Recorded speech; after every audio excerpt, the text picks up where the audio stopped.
और बता दें दरभंगा में कई गंभीर मुद्दों पर हम चर्चा करते हैं, चाहे राजनीति से जुड़ा हो या फिर चिकित्सा से जुड़ा हो, शिक्षा से जुड़ा हो, और लगातार दरभंगा की जनता की आवाज रहती थी और उन नेताओं की। जब राष्ट्रीय और राज्य स्तर के डिस्कशन और डिबेट जब टीवी पर देखते हैं तो यहाँ के भी नेताओं के अंदर एक भावना होती है कि हम भी दरभंगा के हित में मुद्दे पर हम चर्चा करें। तो हम चर्चा कर रहे हैं, हमारे साथ हम बता दें सबसे पहले हमारे साथ जुड़े हुए हैं प्रदीप ठाकुर जी हैं जो बीजेपी के जिला उपाध्यक्ष हैं। प्रदीप ठाकुर जी आपका स्वागत है। चलें दूसरी तरफ हम बताते हैं कि अमरेश यादव जी हैं जो राष्ट्रीय जनता दल के जिला महासचिव हैं और साथ ही जिला परिषद हैं। अमरेश यादव जी आपका स्वागत है। जी जी। तो चले हम आपको चले दोनों आदमी हमारे साथ जुड़े हैं और हम बता दें कि गंभीर मुद्दा है और आज का ये मुद्दा है जो शहर में, जिला में या राज्य में चर्चा का विषय बनना है कि क्या सरकार बदलने पर बदल गई व्यवस्था या पुरानी व्यवस्था पर ही चल रही है। हमारे साथ एक हैं राष्ट्रीय जनता दल के अमरेश जी जो पहले जुड़े हुए थे सरकार से, जदयू से, और अभी जो दूसरे हमारे साथ हैं भारतीय जनता पार्टी के प्रदीप ठाकुर जी जो अभी जुड़े हैं जदयू से और सरकार से। तो क्या व्यवस्था बदली है इस पर हम चर्चा करेंगे। ये बताएं प्रदीप जी, कल तक आप प्रदीप जी विरोध करते थे नीतीश सरकार की, जदयू सरकार की, और आज आप समर्थन कर रहे हैं उसी कार्यों की जबकि वही अधिकारी हैं। प्रदीप जी देखिए, मुझे तो अमरेश जी के बातों पे हंसी आ रही है। एक तो आपका विषय है क्या व्यवस्था बदली उस पे, और ये मैंडेट पे आ गए कि जनता ने किनको क्या मैंडेट दिया था और नीतीश जी ने क्या किया, ये विषय पे आ गए। ये नहीं है, बहुत सारी बातें थी। आप देखिए तो एक अनुभवहीन टीम सरकार थी बीच में 4 साल। तेजस्वी यादव बिहार के उप मुख्यमंत्री थे। पहली बार वो विधायक का चुनाव लड़े थे, जबकि बड़े भाई से भी 1 साल उनकी उम्र ज्यादा बताई गई थी उनके एफिडेविट में जो चुनाव में उन्होंने दिया था, और पहली बार जीते और बिहार के उप मुख्यमंत्री बने थे। तेज प्रताप यादव पहली बार जीते थे और स्वास्थ्य मंत्री बने थे। तो बिल्कुल अनुभवहीन टीम थी। नीतीश जी बिल्कुल काम नहीं कर पा रहे। आपने सुना अमरेश जी, आपने सुना।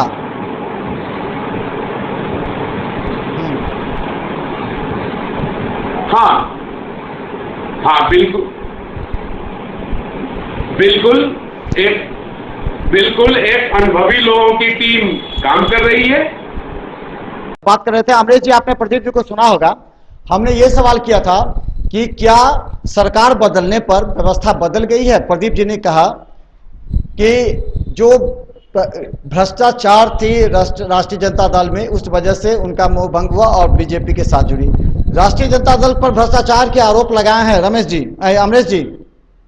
सर अमरेश जी सर ये सबसे पहले बोले हैं कि नीतीश जी को बड़ी परिस्थिति थी। नीतीश जी चले आए सरकार में, हम लोग के पास चले आए। हम लोग जो है सो हम ये कहना चाहते हैं कि सरकार में ये लोग गए या नीतीश जी आए, जनता ने किनको मैंडेट दिया था, इन लोगों को मैंडेट दिया। ये लोग कितने प्यासे हैं सरकार बनाने के लिए कि जनता यदि मैंडेट नहीं भी दे तो भी ये लोग इतने यहाँ तक आ जाते हैं कि किसी तरह खरीद फरोख्त इधर उधर करके भी सरकार बनाने के लिए तैयार हो जाते हैं। और सबसे बड़ी पार्टी राष्ट्रीय जनता दल थी और राष्ट्रीय जनता दल को विधिवत सरकार बनाने का न्योता देना चाहिए, लेकिन ये भी नहीं, 1 घंटा में सारी प्रक्रिया पूरी हो गई सरकार बनाने की। अब इससे भी भ्रष्टाचार कोई और होता है। ये लालू जी पर भ्रष्टाचार लगा रहे हैं, उनकी संपत्ति पर भ्रष्टाचार लगा रहे हैं, और ये जो नीतीश बाबू के और मोदी जी की सरकार थी, इतने बड़े सृजल घोटाला का उद्भेदन आज तक बिहार में उससे भी बड़ा घोटाला नहीं हुआ। और ये सृजल घोटाला को छिपा के बात को दबाया जा रहा है। जब हम लोग बात सृजन का उठाते हैं तो एकदम सृजन के मामला को दबाया जा रहा है। उनके सीबीआई। चलिए हम बात करेंगे निश्चित तौर पर। प्रदीप जी, एक चीज़ हमने जो चर्चा का मुद्दा रखा है, प्रत्येक दिन मेरा अलग मुद्दा होता है, आज का मुद्दा है कि सरकार बदलने पर क्या बदल गई से व्यवस्था। जब राष्ट्रीय जनता दल सरकार में थी तो भारतीय जनता पार्टी उसे भ्रष्टाचार मानती थी, कहती थी सरकार हर जगह फेल है, और आज यही भारतीय जनता पार्टी सरकार में है तो राष्ट्रीय जनता दल कह रही है कि सरकार फेल है। ये क्या ड्रामा है, ये बताइए, आखिर ये क्या हो रहा है, जनता पूछना चाह रही है। प्रदीप जी। देखिए मनोज जी, किसी भी काम को आप करने जाते हैं या कोई नौकरी में भी जाते हैं या पॉलिटिक्स में भी आ जाए तो आपको बायोडाटा की जरूरत पड़ती है कि इससे पीछे आपने क्या किया और क्या आपका काम करने का तरीका रहा है। और जो परिस्थिति बिहार में बनी तो 26 साल की आयु में 26 बेनामी संपत्ति हमारे उप मुख्यमंत्री तेजस्वी यादव के नाम से हो गई थी। इनकम टैक्स वालों का नोटिस, सीबीआई का नोटिस, और परिस्थिति तो ये बन गई थी कि अगर और किसी प्रदेश के उप मुख्यमंत्री पे जांच हो पद पे रहते हुए और उनको गिरफ्तार किया जाए तो लालू जी सिर्फ उनको रखना चाहते थे कि उप मुख्यमंत्री पे रहेंगे तो ये बचे रहेंगे। व्यवस्था बदल गई। प्रदीप जी, क्या व्यवस्था बदल गई? आपकी सरकार आ गई है, अब तो आप सरकार में है ना, 2 महीना से तो सरकार में है, क्या व्यवस्था बदल गई है? अगर पहले भ्रष्टाचार था तो अब मनोज जी मनोज जी, हम कहना चाहते हैं कि तेजस्वी जी के कार्यकाल में क्या व्यवस्था माने कोई किसी तरह का आंच आया सरकार पे, किसी तरह का आंच आया? अच्छा एक युवा साथी के रफ्तार में काम कर रहा था बिहार में, और ये सबको लग रहा था कि आने वाले समय में ये देश स्तर के होनहार नेता बन जाएंगे। इसी तरह एक अभिमन्यु के जिस तरह वध किया गया, सब लोग ने प्री प्लान करके तेजस्वी यादव को बिहार के गद्दी से हटाया। क्या जानकारी नहीं है, सरकार से हटने का क्या दिक्कत हो रही थी सरकार से? क्या उनके विभाग में कामकाज नहीं हो रहा था? क्या उनके विभाग में सही से काम नहीं चल रहा था? प्रदीप जी बताइए, क्या करना है? क्या था? नीतीश कुमार जी कभी नहीं बोले कि इनके विभाग में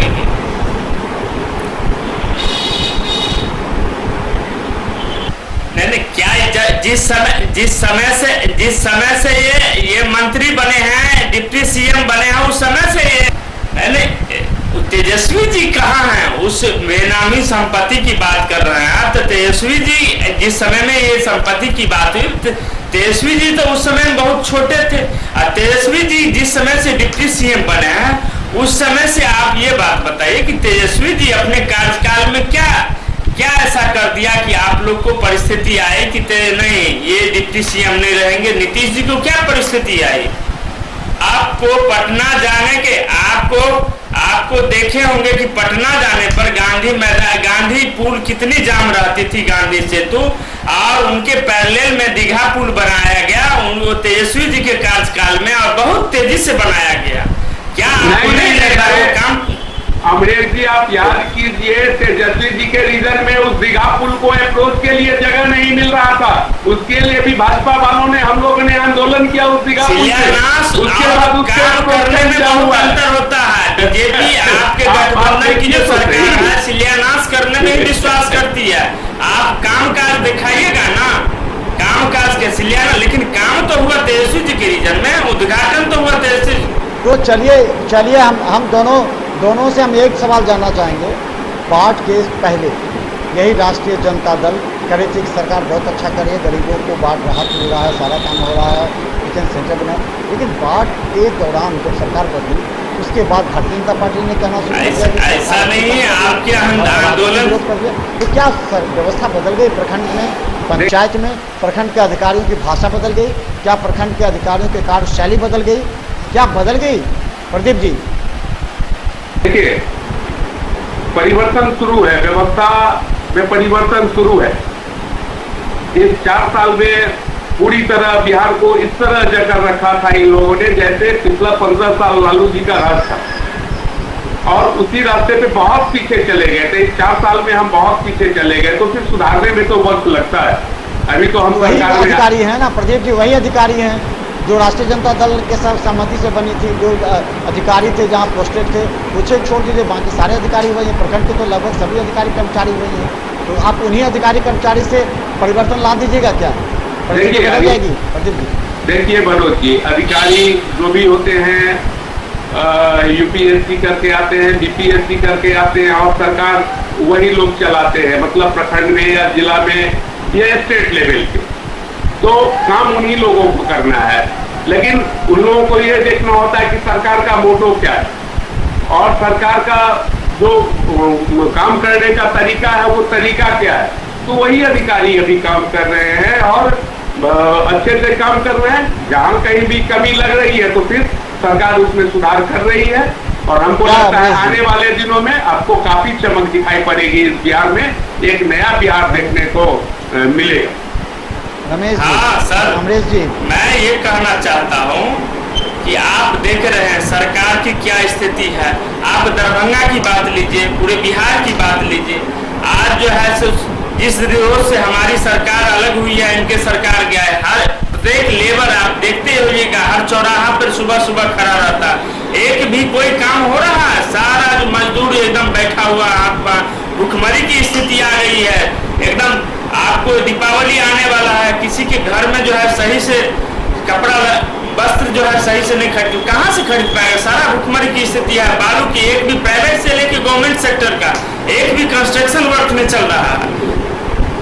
देखिए, लेकिन अमरेश जी यह आरोप लगता है राजद और जदयू के महागठबंधन की सरकार पर कि बाढ़ से पहले आप लोगों की सरकार थी, लेकिन आप लोगों ने कोई कार्य योजना तैयार नहीं की, बाढ़ पूर्व तैयारियां नहीं की।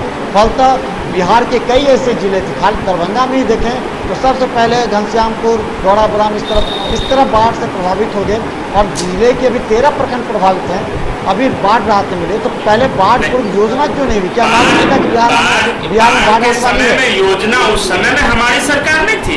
इनकी हमारी सरकार जब थी तो बाढ़ योजना, जब 4 महीना पहले आप जब सरकार में आए हैं, आप गठबंधन किए हैं, हमारे जितने कार्य योजना था उनको तो पीछे कर दिया। आप अपने कार्य योजना अपने हिसाब से चलाएंगे। एक भी पिछले दफे का आप देख लीजिए, जिस समय में लालू जी के रीजन था, बाढ़ आया था 2004 में, आपको देखे होंगे आप, दरभंगा में भी हर जगह पे हेलीकॉप्टर से गिराया जा रहा था राहत सामग्री। घोटाला भी हुआ था, घोटाला हुआ था किस समय में? लालू जी की सरकार में, बाढ़ राहत में समय घोटाला हुआ था। फिर आपके गौतम गोस्वामी आपके डीएम थे वहाँ पर, और डीएम पर जो है उनको पद छोड़ना पड़ा। अंत में आप समझ सकते उनके साथ किस तरह मानसिक प्रताड़ना हुई, ये सब उसी समय हुई थी ना। मुझे इस बात की नहीं पता, लेकिन ये पता है कि घर घर बता रहा, हर गांव। प्रदीप जी आपको याद है क्या? प्रदीप जी हाँ, मुझे याद है। और देखिए, एक तो सबसे बड़ी बात है कि बात जो है वो प्राकृतिक आपदा है। किसी बार कम आती है, किसी बार ज्यादा आती है, किसी बार सुखाड़ हो जाती है। और अब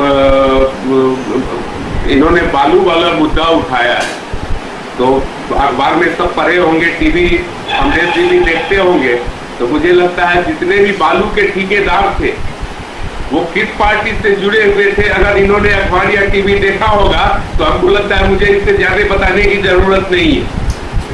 तो उस व्यवस्था में भी सुधार हो चुका है और बालू आना शुरू हो चुका है। बालू के किस व्यवस्था से जुड़ा हुआ, तो वो बात व्यवस्था सरकार की होती है, व्यवस्था सरकार चलाती है। आप इसका मतलब फेलियर है, आप उस स्तर पर नहीं उतर रहे हैं। आपकी व्यवस्था, आप इसका मतलब जनता जो चाहेगा, आपको जो गुंडागर्दी करना चाहेगा वो कर लेगा। तो आपकी व्यवस्था है, आप अपने हिसाब से चलाते हैं। आप अमरेश जी चलिए हम बता दें, अमरेश जी हम बता दें, हमारे साथ महत्वपूर्ण मुद्दा पर जुड़े हुए हैं। आपको हम बता दें सबसे पहले कि प्रदीप ठाकुर जी हैं जो भारतीय जनता पार्टी के जिला उपाध्यक्ष हैं। इसके अलावा हम बता दें अमरेश यादव जी हैं, राष्ट्रीय जनता दल के जिला महासचिव हैं और जिला परिषद भी हैं, और काफ़ी हर मुद्दे पर चर्चा भी हो रही है। अमरेश जी, एक बात जो जनता को आपको बताना ही पड़ेगा, जो राष्ट्रीय जनता दल अपने पक्ष में बोली है, क्या ये तेजस्वी यादव करोड़पति हो गए, जो मॉल आपने बनाया वो सबकी नज़र में आ गया। मॉल इस तरह का मॉल बन रहा है कि पूरे भारत का पहला अनूठा इस तरह का मॉल होगा। क्या ये शोभा देती है, ये बताइए, क्या ये भ्रष्टाचार के बराबर है? उस समय तेजस्वी, देखिए तेजस्वी जी क्या संपत्ति है क्या? आप किसी के पिता, हमारे पिता हमको क्या देंगे, वो कैसे देंगे, नहीं देंगे, ये हम क्या जाने? इसमें हम पर क्यों आरोप लगेगा? आखिर पिता भी तो राष्ट्रीय जनता दल में है ना, वो भी तो राष्ट्रीय जनता दल के सर्वे सर्वा है। उनके रीजन में मॉल का जमीन खरीदा गया क्या? तेजस्वी जी के, देखिए आरोप तो पूरा लगना है, पूरा परिवार पर लगता है। भ्रष्टाचार का आरोप एक पर लगता है, आरोप जिन पर लगे, आरोप जिन पर लगेगा, जिनके रीजन में था उन पर लगे।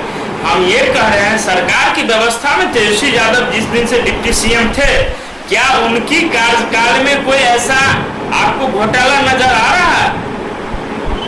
ये बात बताइए। यदि आता होगा तो वो दोषी है। यानी कि घोटाला नहीं हुआ, लेकिन देखिए दो शब्द हैं, घोटाला और बेनामी संपत्ति, ये दो मुद्दा है। ये माना जा रहा है कि चलिए ठीक है, तेजस्वी यादव के समय में जो मुख्यमंत्री थे घोटाला नहीं हुआ क्योंकि नीतीश जी मुख्यमंत्री थे, वो चाहते भी नहीं है घोटाला कहीं से हो। लेकिन बाद में बेनामी संपत्ति की बात आने पर ये राष्ट्रीय जनता दल के सामने एक चुनौती होगी, क्या उप मुख्यमंत्री को बने रहना दिया जाए? भारतीय जनता पार्टी ने मुद्दा उठा दिया क्योंकि उन्हें मुद्दा की तलाश थी, किसी तरह ऐसा मुद्दा मिले जिससे हम सरकार को तोड़ सके, और उसे सफलता भी मिल गई। प्रदीप जिसमें सफल भी हो गए, क्या प्रदीप जी? देखिए, इन्होंने कहा है कि वो मॉल जो बन रहा है वो तेजस्वी से मिली। आप देखे होंगे कि लालू जी का जो स्टूडेंट लाइफ है और राजनीति में वहाँ है, पॉलिटिक्स में बहुत बात तक बहुत फोटो वायरल हुआ है। अपने भाई के घर में वो पटना में रह के पढ़ाई करते थे, भैंस पे चढ़ के वो राजनीति शुरू किए। उसी पे वो कहते थे कि हम किताब पढ़ के उसके बाद फिर हम लॉ पास किए। तो बचपन उनकी गरीबी में बीती थी, इसमें कहीं कोई दो मत नहीं है। दूसरे हमारे प्रधानमंत्री नरेंद्र मोदी जी हैं, चाय बेच के उनका जीवन शुरू हुआ था। रेलवे स्टेशन पे एक दुकान पे वो चाय बेच के उनका जीवन शुरू हुआ था।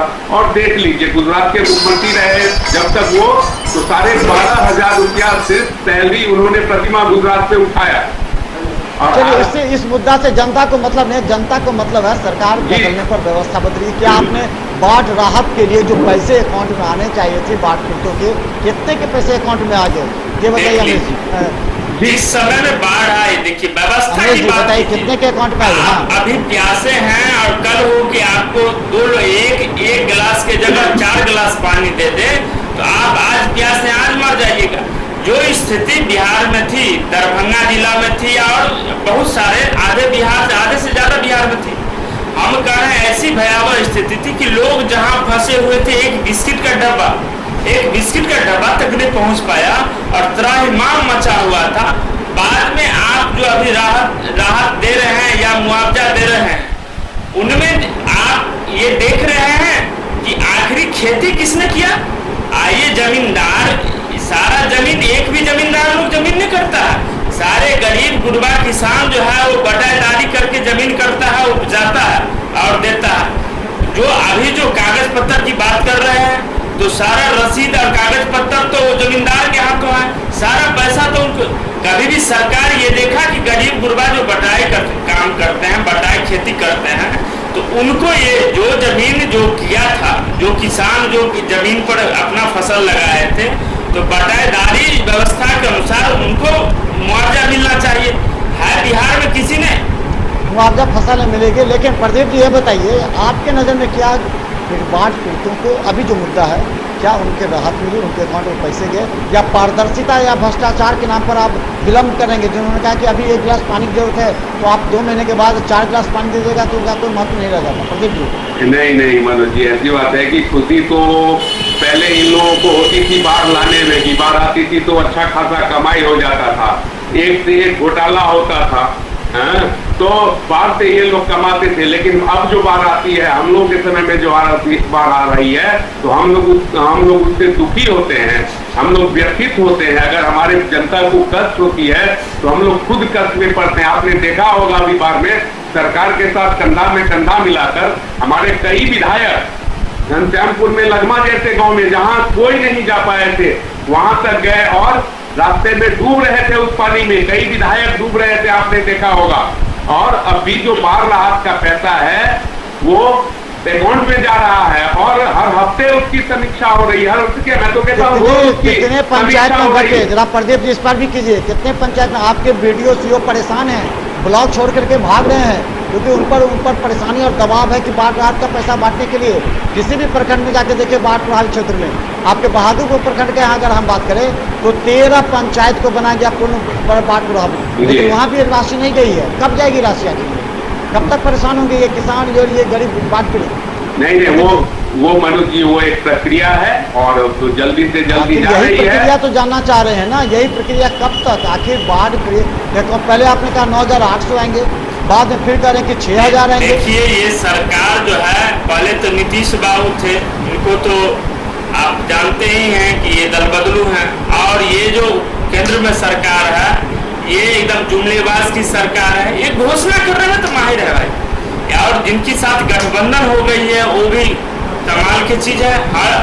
हर मुद्दे पर घोषणा करती है, जनता को मिले ना मिले घोषणा तो करना है, शिलान्यास करना है, किसी काम का काम हो न हो जाके पत्थर लगा देना है। तो इसी तरह ये इन सरकार, ठीक है हमारे साथ बता दें। मनोज जी मैं आपको एक बात बता दूं कि ईमानदारी से पैसा बंटवारा होगा और सबका श्रेणी बना हुआ है, फसल क्षति है या घर क्षति है, आवास भी हम लोग दे रहे हैं और सब काम समय पे हो रहा है, जल्दी से हो रहा है। और मनोज जी को एक बात सोचनी चाहिए कि हमारे प्रधानमंत्री और उनकी टीम पे एक भी भ्रष्टाचार का आरोप आज तक नहीं लगा है।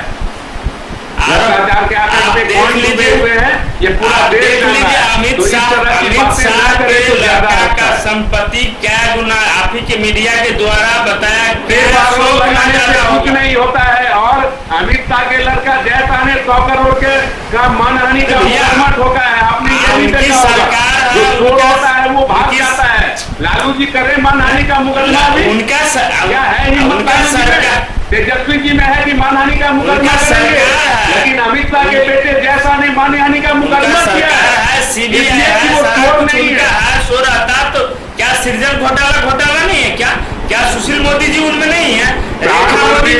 मोदी सत्ता का दुरुपयोग करने वाला आदमी नहीं है और 10 करोड़ के सूट पहनने वाले हैं लोग, गरीब का बेटा 10 करोड़ के सूट पहनने वाले हैं, यही है मोदी जी का गरीबी, 10 करोड़ के सूट पहनना। हमारे प्रधानमंत्री सबके लिए बराबर हैं और उनके पार्टी का आदमी भ्रष्टाचार करे या दूसरे दल का करे वो किसी को बकसने वाले नहीं हैं। और दुर्रूप से आपके अमित शाह के बेटा पर यदि साफ हो, सीबीआई जांच हो जाए ना, जो देश चलाते हैं वो कम से कम भ्रष्टाचारी हमारे साथ आज महत्वपूर्ण मुद्दा पर बहस चल रही है और ये बड़ी बहस है, क्या सरकार बदलने पर बदल गई व्यवस्था, क्योंकि व्यवस्था जब तक नहीं बदल पाएगी तब तक ये नहीं लगेगा कि नई सरकार आई है। वही अधिकारी हैं, वही कर्मचारी राहत नहीं मिल पा रही है, बाढ़ प्रदर्शन कर रहे हैं। और हमारे साथ इस मुद्दे पर चर्चा करने के लिए हम बता दें एक बार फिर दोनों पार्टिसिपेंट हमारे साथ हैं प्रदीप ठाकुर जी जो भारतीय जनता पार्टी के जिला अध्यक्ष हैं, उपाध्यक्ष हैं, और इसके अलावा बता दें अमरीश यादव हैं, राष्ट्रीय जनता दल के जिला महासचिव है और जिला परिषद भी हैं। और खासकर अहम मुद्दा है और पूरा जनता देखिए क्योंकि मुद्दा मंत्री जब कोई मुद्दा छेड़ती है तो उस मुद्दा पर लगातार बहस होती है और शहर में चर्चा भी होता है कि आखिर कौन सा दल किस काम के लिए कार्य है। हमारी सबसे बड़ी बहस का विषय है जब प्रखंड में जाते हैं अधिकारी भाजपा के करते हैं, कोने में छिप जाते हैं, कोई बाढ़ पीड़ित सैकड़ों की संख्या में दर्जनों की संख्या में आकर घेराव करते हैं और पूछते हैं कि कब हमें बाढ़ राहत मिलेगी। वही अधिकारी हैं, वही कर्मचारी हैं और सरकार की ओर बदल गई है, लेकिन सरकार बदलने पर व्यवस्था क्या सुधरी है या बदली है? क्या कुछ आपको सड़कों पर दिखाई दे रहा है? क्या सड़क पर जाम से निजात मिली है? क्या आपको सरकार के अंदर काम करने वाले कर्मचारी अपने नैतिक दायित्व का निर्वहन उसी तरह कर रहे हैं जो पहले कर रहे हैं या उन्हें बदला हुआ है? जनता की भी हम बात करेंगे, लेकिन हम सबसे पहले प्रदीप जी से जानना चाहेंगे। प्रदीप जी आपके कंधों पर अब जिम्मेवारी आ गई, राष्ट्रीय जनता दल अब अलग हो गया सरकार से, आपके कंधों पर जिम्मेवारी है कि क्या सरकार बदलने पर व्यवस्था में सुधार होनी चाहिए? क्या प्रखंड के अधिकारी और कर्मचारी समय पर काम करने चाहिए? क्या उन गरीब पीड़ितों को मदद मिलनी चाहिए? या जिस क्षेत्र में बाढ़ के लिए नाव के लिए लोग तरसते रहे थे वहाँ नाव नहीं मिली, जिस लोगों को अभी तक पैसे नहीं मिले वो परेशान थे, ऐसे लोगों के लिए आप क्या करेंगे और आपकी सरकार क्या करेगी? कि हम लोग सत्ता में आए और बाढ़ आ गई। हम लोगों को बाढ़ के लिए कुछ भी काम करने का मौका इस बार नहीं मिला। सारा जमीन इन महागठबंधन की सरकार थी, उन लोगों ने किया था। जहां तक प्रखंड के अधिकारी की बात है, तो बीच का जो समय उन लोगों ने गुजारा, उसमें बहुत सारी व्यवस्था की कमी रही, जिस वजह से वो लोग अभी भी हमको लगता है भागे भागे फिर रहे हैं। लेकिन हम लोग रोज समीक्षा कर रहे हैं और वो समय दे रहे हैं, अब लोगों के बीच जाके भी समय दे रहे हैं। बहुत सारे लोग बाढ़ में डूब रहे थे, तुरंत वहाँ सारी व्यवस्था, वो गोताखोर की टीम से लेकर सारी व्यवस्था होती थी, घंटे के अंदर सारी पहुंचती थी। तो निश्चित रूप से पहले के व्यवस्था से सुधार हुआ है। बहुत सारी प्रदीप जी, आपकी पार्टी भगवान पे बहुत भरोसा करती है और अपने ऊपर वाले पर बहुत भरोसा करती है। क्या आप लोग का राशि में लिखा हुआ है कि सरकार में आते ही बाढ़ चला आता है, सरकार में आते ही भूकंप चला आता है? गजब है भैया, कैसा सरकार सुखाड़ चलाता है त्राहिमाम लोग। तो जैसा राजा गुने राज चलता है, आप लोग का राज्य गड़बड़ हो जाता है तो राज व्यवस्था तो गड़बड़ होबे करेगा। आप देख लीजिए, दारू का खुले व्यवस्था चल रहा है सरकार में, आप घर घर होम डिलीवरी चल रहा है। कहे गरीब गुरबा वंचित है, सारे अमीर लोग को होम डिलीवरी चल रहा है। आप दरभंगे का बात कर लीजिए, तो पर डे कम से कम 2 ट्रक 4 ट्रक दारू पकड़ा रही। क्या ये हमारी व्यवस्था का क्या कमजोरी नहीं है? पर डे दिन दहाड़े हत्या हो रहा है, ये हमारी व्यवस्था का कमजोरी नहीं है? प्रदीप जी, ये आरोप भी सही है। प्रदीप जी, ये आरोप भी सही है। नहीं, बिल्कुल सही सब कुछ बोल रहे हैं, पूछ रहे हैं अमरेश जी। मैं तो कहता हूँ कि दारू तो रोज पकड़ाता है, लेकिन दारू बेचने वाले कौन पकड़ाते हैं उनका सूची भी देखा जाए। तो जो आदत लगी भी है, सुधारने में वक्त लगता है, लेकिन बहुत सुधार हुआ है और बिहार से दारू का नामो निशान मिल जाएगा। समय तो लगता है, लेकिन दारू बेचने वाले कौन है? केंद्र सरकार के पर्यटन मंत्री देखिए जो पकड़ा रहे हैं, केंद्र सरकार के पर्यटन मंत्री बोल रहे दारू का काम करती थी और जब से लालू जी आए तो उन लोगों को निकाल के उन्होंने अपना नेटवर्क दारू बना लिया था, वही लोग पकड़ा रहा है क्या? आप देखिए, आप बोलिए कौन पकड़ा रहा है? मुझे तो ये लगता है ज्यादा राजद के लोग 2 दिन पहले दुकान के साथ भी पार्टी के 2 दिन पहले मैंने 2 दिन पहले जदयू के तकनीकी प्रकोष्ठ के जिला अध्यक्ष मोहम्मद इकबाल अंसारी, क्या आरजेडी के थे क्या? दारू पी के नंगानित थाना पर कर रहे थे, क्या आरजेडी के थे? वो पकड़ा के जेल गए हैं। संजय सरावगी के भाई, सुनिए, आप पकड़ा के जेल गए तो ये तो अच्छी बात है ना कि जदयू के थे, जदयू सरकार ने पकड़ा हुआ है। जो गलत करेगा उसको जाएगा। व्यवस्था का धरल्ले मजाक उड़ा रहे हैं, धरल्ले रोड पर कानून व्यवस्था का आप लोग अमरेश जी प्रण कीजिए सबसे पहले कि हम लोग दारू नहीं बेचेंगे।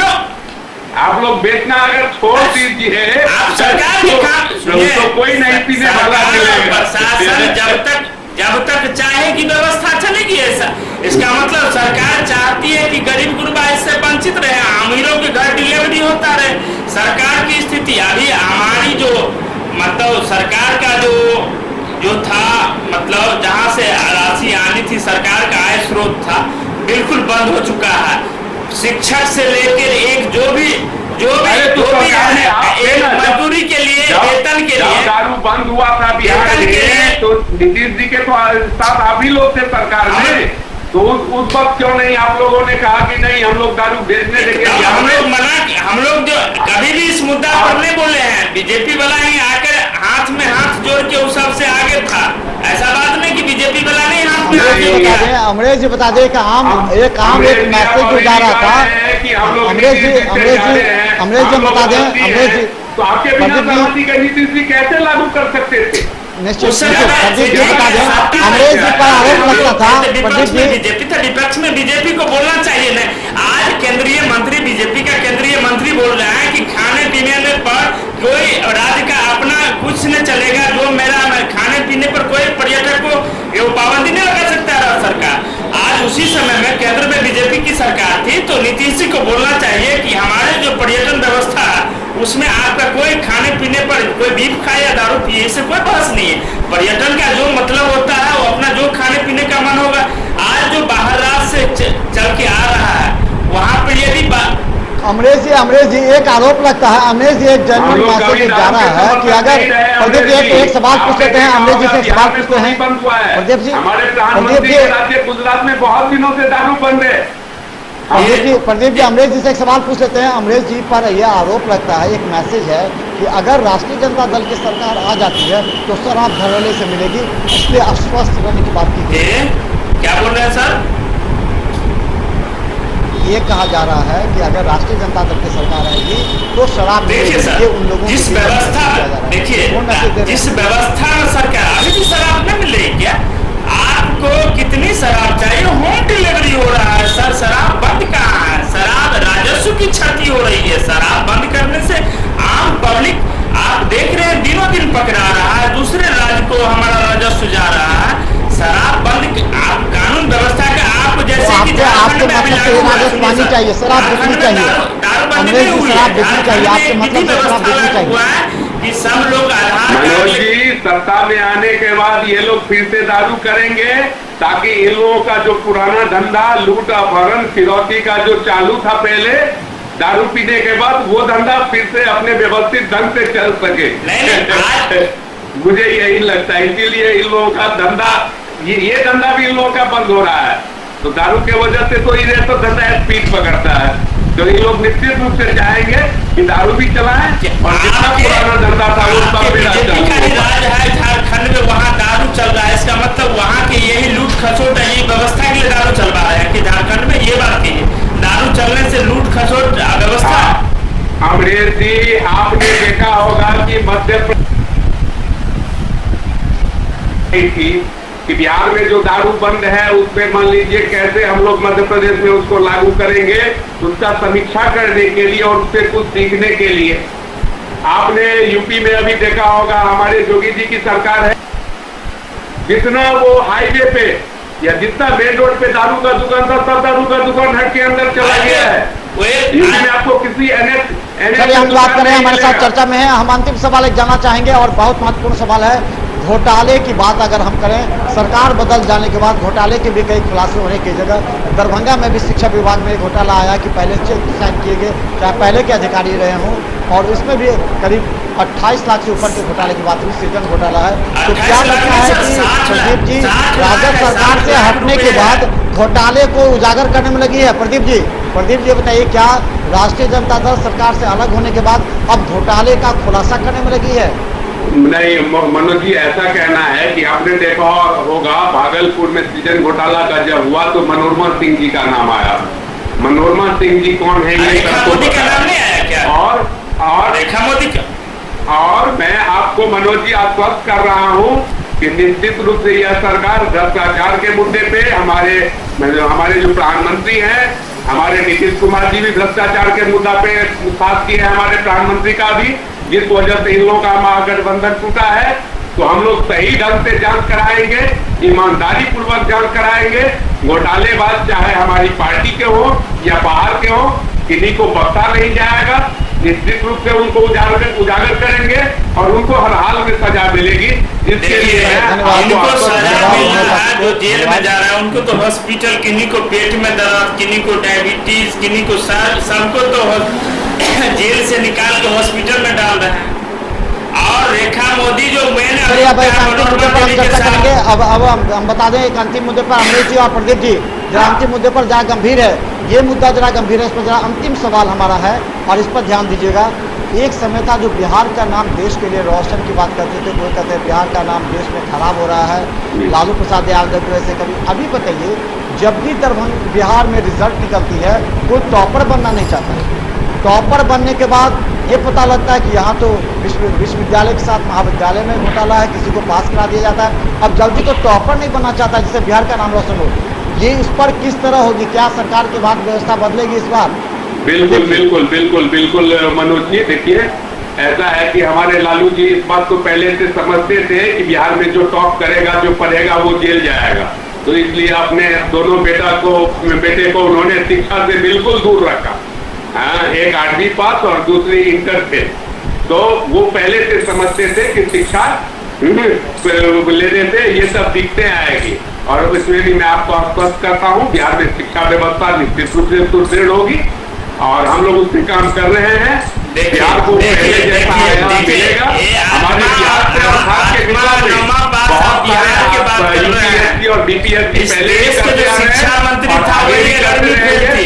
शिक्षा व्यवस्था को हम लोग मजबूत करेंगे, ये मैं आप लोगों को आश्वस्त करता हूं। इस देश का जो शिक्षा व्यवस्था पर बात कर रहे हैं, ये 8वां और 11वीं फेल की बात कर रहे हैं। इस देश के जो मानव संसाधन पूर्व विकास मंत्री स्मृति ईरानी थी, वो कौन सी ग्रेजुएट थी, आपको ये बताएं। वो क्यों जो मानव संसाधन जैसे माने केंद्रीय मंत्री क्यों बनाया गया भाई? शिक्षा व्यवस्था। भारतीय जनता पार्टी ने मुरली मनोहर जैसे प्रोफेसर को एचआरडी मिनिस्टर बनाया था। अटल जी की सरकार दूसरी थी। अटल जी की सरकार में सरकार था, लेकिन मोदी जी की सरकार की बात कर रहा हूं। बात नहीं, यही प्रॉब्लम थी महागठबंधन की सरकार में कि निगेटिव लोगों के सोच के साथ नीतीश की सरकार चला रहे थे। तो चलिए बता दें, हमारा समय हो चुका है। हम दोनों पार्टिसिपेंट को बहुत बहुत धन्यवाद देते हैं और हमारा समय हो चुका है। बहुत बहुत आप लोगों को धन्यवाद जो आप लोग बहुमूल्य समय निकालकर दरभंगा रखे। और हमारा यह मुद्दा था सरकार बदलने पर क्या बदल गई व्यवस्था। दोनों पक्षों ने अपने अपने विचार रखे और हमें लगता है कि प्रत्येक दिन हम राष्ट्रीय स्तर से, राजनीतिक स्तर से और दरभंगा के स्तर पर जो ज्वलंत मुद्दे होंगे उसको हम जनता और प्रशासन के समक्ष लाने का प्रयास करेंगे, चाहे राजनीति से जुड़ा हो या शिक्षा से जुड़ा हो या स्वास्थ्य से जुड़ा हुआ हो। क्योंकि हम चाहते हैं नेशनल और रीजनल डिबेट की तरफ दरभंगा के जो नेता हैं उनको भी मौका दिया जाए बोलने के लिए। और इस तरह मिथिला मंच ने पहली बार इस तरह की जो प्रथा प्रारंभ की थी और ये लगातार चल रहा है और हम सभी को धन्यवाद देते हैं। बहुत बहुत धन्यवाद अमरेश जी और प्रदीप जी। धन्यवाद मनोज भाई, धन्यवाद।